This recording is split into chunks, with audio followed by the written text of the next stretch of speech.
Hello दोस्तों, welcome back. कैसे हो आप लोग। धवन सर का न्यू वीडियो आ गया है यार। India huge nuclear offer to USA. देखते हैं क्या ऑफर है, क्या सीन है, क्या ऑफर दिया है इंडिया ने यूएसए को। 3, 2, 1 लेट्स गो। 1.5x कर लेंगे। नमस्कार, नमस्ते सर। वर्ल्ड अफेयर्स मैं हूं प्रशांत धवन। नाउ रिसेंटली इंडिया ने ओपन एक डिमांड रखी है यूएसए के सामने कि अगर हमें अपना जेन्युइन पार्टनर मानते हो, अगर जिस तरीके से तुम लोग ओपनली कहते हो कि India US relationship most consequential होगा इस सदी का, 21st सेंचुरी का सबसे इंपॉर्टेंट रिलेशन है इंडिया यूएसए का, तो इसी के हिसाब से एक्शन भी लो। हमें अनफेटर्ड होता है कि बिना रोक टोक वाला अनफेटर्ड एक्सेस दो यूएस न्यूक्लियर टेक्नोलॉजी का, क्योंकि भारत बनाना चाहता है स्मॉल मॉड्यूलर रिएक्टर। ये होते हैं मिनी न्यूक्लियर पावर प्लांट, और इंडिया ने ओपनली कहा है कि हमें ये टेक्नोलॉजी यूएसए से चाहिए। और एक ऑफर भी रखा है इंडिया ने कि क्यों ना ये जो स्मॉल मॉड्यूलर रिएक्टर है ये इंडिया में हम बनाएं और इंडिया से बाद में एक्सपोर्ट करें। ऑलमोस्ट आप कह लीजिए जो ब्रह्मोस मिसाइल वाला मॉडल है ये इंडिया ने ऑफर किया है यूएसए को। और इंटरेस्टिंग बात देखिए, ये ऑफर इंडिया का गया है यूएसए को पोखरान 2 की 25th एनिवर्सरी के साल में। तो इस वीडियो में मैं आपको बताऊंगा कि इंडिया ने ये जो प्रपोजल आप कह लीजिए यूएसए के सामने क्यों रखा है, ये स्मॉल मॉड्यूलर रिएक्टर होते कैसे हैं, भारत को इनकी आवश्यकता क्या है, बहुत कुछ आपको जानने को मिलेगा। मगर आगे बढ़ने से पहले आपसे क्वेश्चन पूछूंगा कि फॉक्सकॉन इंटरकनेक्ट टेक्नोलॉजी ने हाल ही में तेलंगाना में कितने $1 मिलियन की फैसिलिटी का कंस्ट्रक्शन स्टार्ट कर दिया है। इस पर रिसेंटली बहुत आर्टिकल पब्लिश हुए हैं कि एप्पल का सप्लायर फॉक्सकॉन एक बड़ी फैसिलिटी बना रहा है तेलंगाना में। बताइए इसकी कॉस्ट क्या होगी, 40 मिलियन, 450 मिलियन, 500 मिलियन या फिर $3 बिलियन। कमेंट सेक्शन में करिए उत्तर, सही आंसर मैं बताऊंगा वीडियो के एंड में। ओके, तो साल 2022 में जब भारत के पीएम ने ओपनली ये कहा कि इंडिया 2070 तक नेट जीरो एमिशन वाला देश बन जाएगा, तो ये एक बहुत बड़ी अनाउंसमेंट थी। इसका सिंपली मतलब ये है कि इंडिया को $10 बिलियन की इन्वेस्टमेंट चाहिए होगी 2070 तक। उसके अलावा हमें न्यूक्लियर पावर पे काम करना होगा। बिना न्यूक्लियर पावर की हम कहीं से भी एक net zero carbon emission country नहीं बन पाएंगे, क्योंकि कहीं ना कहीं हमें कोयला तेल इस्तेमाल करना ही होगा अगर हम न्यूक्लियर पावर को एक्सेप्ट नहीं करते। और अभी के लिए मैं आपको ये बता दूं कि इंडिया दुनिया की सबसे बड़ी आबादी वाला देश, न्यूक्लियर पावर कैपेसिटी के मामले में यूक्रेन से पीछे है, काफी ज्यादा पीछे है।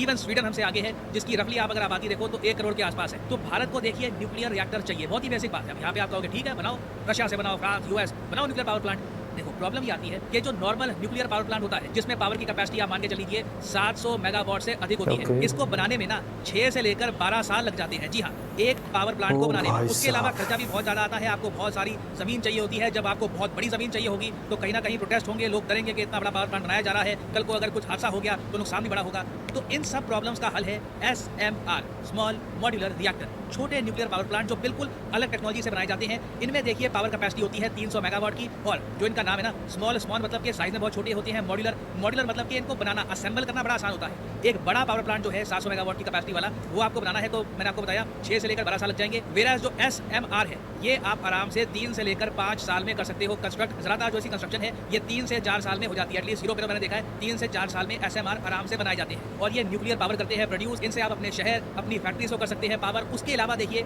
सिंस यहाँ पर कोयला खर्च नहीं करना पड़ता, तो आप लंबे समय तक एनर्जी प्रोड्यूस कर सकते हो और आपका खर्चा भी कम होगा। अगर मान लीजिए भारत में, मैं एक हाइपोथेटिकल सिनेरियो बता रहा हूँ, आने वाले 6 साल में हम बहुत सारे SMR बना देते हैं, आपकी इलेक्ट्रिसिटी का जो बिल है ना 1/3 हो सकता है, उससे भी कम हो सकता है। आप रशिया में देखोगे, रशिया में काफ़ी बड़े स्केल पर ये लोग न्यूक्लियर पावर का यूज़ करते हैं। टोटल रशिया की जो इलेक्ट्रिसिटी है उसका 20% तो आता है न्यूक्लियर पावर से।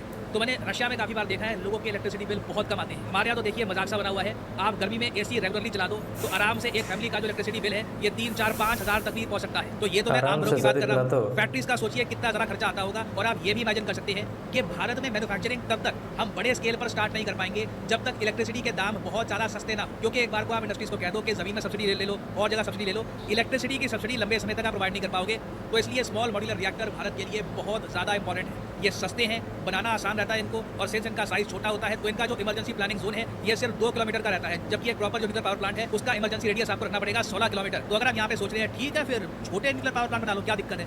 देखो दिक्कत यही है, इसकी टेक्नोलॉजी काफ़ी एडवांस्ड होती है। यूएसए ने भी अपने देश में बहुत सारे SMR नहीं बना रखे। इंडिया ने कोशिश करी इस टेक्नोलॉजी को डेवलप करने की, अभी तक हमको सफलता मिली नहीं है। हम कोशिश कर रहे हैं खुद स्मॉल मॉड्यूलर रिएक्टर कैसे बनाए जाएं, ये टेक्नोलॉजी हम खुद समझ ले। बट इस सब के बीच में ना हमने यूएस को प्रस्ताव ये दिया है कि आप लोग इस मामले में हमसे थोड़ा सा आगे हैं। यूएस ने 2020 में अपना पहला small nuclear reactor design approve कर दिया था। बहुत ही जल्द ये यूएसए में बहुत सारे SMR बनाने वाले हैं। ना सिर्फ यूएसए में, यूरोप के कई देश हैं उन्होंने यूएसए के साथ एग्रीमेंट्स करने स्टार्ट कर दिए हैं कि आप हमारे देश में बहुत सारे SMR बनाइए, ये फ्यूचर है इलेक्ट्रिसिटी का। तो इंडिया ने देखो प्रस्ताव ये दिया है यूएसए को कि आप एक काम कर सकते हैं ये SMR की जो टेक्नोलॉजी है ये हमारे साथ शेयर करिए, अनफेटर्ड एक्सेस हमको दीजिए इस टेक्नोलॉजी का। इससे आपको बेनिफिट ये मिलता है कि पहली बात तो क्लाइमेट चेंज के अगेंस्ट जो हमारी वॉर है उसमें हेल्प बिल्कुल। मिलेगी। इंडिया एक बड़ा देश बहुत ही जल्द न्यूक्लियर पावर को इस्तेमाल करना स्टार्ट कर देगा। उसके अलावा देखो इंडिया के आसपास बहुत सारे देश हैं, फिलीपींस है, इंडोनेशिया है, इवन यहाँ पे आप देख सकते हैं मिडिल ईस्ट की कंट्रीज हैं, अफ्रीकन कंट्रीज हैं, इनको भी SMR चाहिए होंगे। तो इंडिया का प्रस्ताव ये है कि ब्रह्मोस मॉडल के हिसाब से काम करते हैं हम लोग। SMR इंडिया और US दोनों में मैन्युफैक्चर करेंगे और इंडिया से ये जो SMR है आप बाकी देशों को एक्सपोर्ट भी कर सकते हो। जिस तरीके से ब्रह्मोस मिसाइल है ये इंडिया आज के समय एक्सपोर्ट कर रहा है, फिलीपींस को, वियतनाम को बात चल रही है कि बहुत ही जल्द एक्सपोर्ट कर देंगे। तो जो सेम मॉडल है ये इंडिया ने USA के सामने रखा है। नाउ अब हमको देखना ये होगा कि इस G20 समिट में या फिर उसके कुछ समय बाद भी क्या US इस ऑफर को लेकर कुछ जवाब देता है या फिर USA की हिपोक्रेसी यहाँ पर दिख जाती है कि वैसे ओपनली कहते हैं कि इंडिया हमारे लिए बहुत ही इंपॉर्टेंट है, इंडिया से ज़्यादा इंपॉर्टेंट कंट्री कोई नहीं है और क्लाइमेट चेंज से भी लड़ने की बात करते हैं। अगर इन सब चीज़ों को लेकर US गवर्नमेंट सीरियस है तो डेफिनेटली इनको SMR टेक्नोलॉजी इंडिया के साथ शेयर करनी चाहिए। बाकी अगर मोनोपोली बना के रखनी है, वेट करना है कि इस टेक्नोलॉजी के प्राइसेस और ऊपर उठ जाए, फिर अपनी प्राइवेट कंपनी से ये टेक्नोलॉजी बेचेंगे, बिलियंस कमाएंगे। अगर उस रास्ते पे जाना है तो इससे दुनिया का ही लॉस होगा। क्लाइमेट चेंज के अगेंस्ट जो वॉर है इसको झटका लगेगा। तो ये टॉपिक देखिए बहुत ही ज़्यादा इंपॉर्टेंट है, ये न्यूज़ में भी रहेगा। SMR टेक्नोलॉजी देखना होगा कि जो बाइडन इस प्रपोजल को लेकर क्या जवाब देते हैं इवेंचुअली। नाउ फाइनली वापस आते हैं अपने क्वेश्चन की तरफ कि फॉक्सकॉन कितने $1 मिलियन की तेलंगाना में फैसिलिटी बनाएगा। तो सही उत्तर यहाँ पे है ऑप्शन सी, $500 मिलियन की फैक्ट्री ये इंडिया में बनाएंगे। इसका ग्राउंड ब्रेक स्टार्ट हो चुका है, मतलब कि कंस्ट्रक्शन का जो काम है स्टार्ट हो चुका है। This is historic for India, बड़े स्केल पर इंडिया में एप्पल मैन्युफैक्चरिंग करने वाला है। और फाइनली यहाँ पर मैं ये भी ऐड कर दूँ क्या। चलो सर, थैंक यू। हमारे जवाब तो कभी सही होते नहीं है। क्या लगता है आप लोगों को USA ये टेक्नोलॉजी देगा इंडिया को? पर्सनली मुझे नहीं लगता सही में। अब पता नहीं, जितने मैं जियोपॉलिटिकल रिलेटेड वीडियो देखता हूँ भाई, USA है ना, मतलब मुझे ऐसा लगता है कुछ दोस्त नहीं होते क्या अपने, वो भाई किधर भी बाजी मार सकते हैं। मतलब उनको जिधर फ़ायदा दिखा ना उधर की ही साइड वो बोलने लग जाते हैं। कभी कुछ भी ऐसा लफड़ा हुआ या कुछ भी काम पड़ा ना, अगर उन्हें लग रहा है कि इस बंदे से मेरे को आगे काम है कुछ ऐसा, तो वो आपके साथ जुड़े रहेंगे, नहीं तो बाहर में जाओ। फिर मेरे को उस टाइप का लगता है USA का सीन। बाकी आप लोग बताना, मेरे हिसाब से तो नहीं देने वाला, मुझे ऐसा फील आता है। बाकी ठीक है, दे दे तो अच्छा है भाई। मैं तो यही चाहता हूँ यार, बिजली के बिल कितने कम हो जाएंगे। AC चला दो सर 3-4-5 हज़ार, यहाँ पे तो भाई क्या हाल हो जाते हैं पूछो मत। तो आप AC चला दो, तो यहाँ पे कूलर चला दो तो ही आ जाता है साला बिल बहुत सारा। तो यार चलो बढ़िया था यार ये वीडियो। टेक्नोलॉजी मिल जाए इंडिया को तो बहुत सही है भाई, ना मिले तो USA है ही USA अपने आप में। चलो मिलते हैं आपसे किसी और वीडियो में। ओरिजिनल वीडियो का लिंक डिस्क्रिप्शन में, या फिर वर्ल्ड अफेयर्स आप जाके सर्च कर सकते हो यूट्यूब पे, वर्ल्ड अफेयर्स मिल जाएगा आपको वीडियो। चलो थैंक्स।